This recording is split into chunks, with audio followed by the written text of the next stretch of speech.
In social anthropology, we study one of the most strange and interesting things that exists: human beings. Specifically, we're a social science and we study contemporary cultures and societies. I'm Dr. Susan Wardell and I'm one of the teaching team in the social anthropology program. I have a question for you. Do fish know that they're wet? Or is water all they've ever known, normal and invisible and impossible to describe? In social anthropology, we acknowledge that we are all swimming in something called culture. We're all born into particular ways of understanding the world, of organising the world, and of living in the world. We might not even notice them until we take a moment to stick our head up out of the water, look around, and realise that there are so many different ways to live.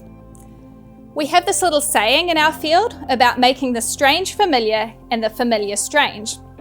Making the strange familiar means having a chance to learn about people's worlds who are different to our own, and I've always found this fascinating and sometimes confronting.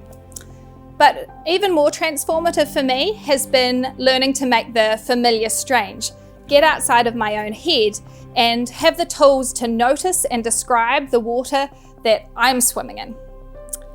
Social anthropology is sometimes described as the most humanistic of the sciences and the most scientific of the humanities. The tools we use to do our research are called ethnographic research, which involves gathering in-depth data about real people and places within the context of their beautiful, messy, complicated lives. This enables us to make comparisons between everyday things like the way people speak or dress and move, and the big forces that structure the world like politics or ideology. It lets us notice difference and use comparison.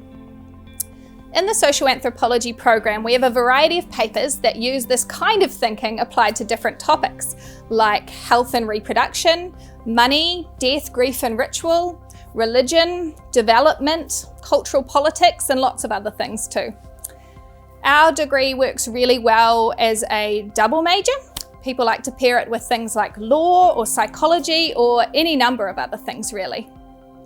Students graduating with an anthropology degree gain empirical research skills and critical thinking skills that mean they're recruited into lots of areas, not just academia, but community and non-profit work, business and industry, as well as government bodies. Humans can be very strange creatures, but in learning to study people who are not like ourselves and study ourselves, we build the kind of knowledge to both change the world and to change ourselves as we do it. And you're very welcome to join us.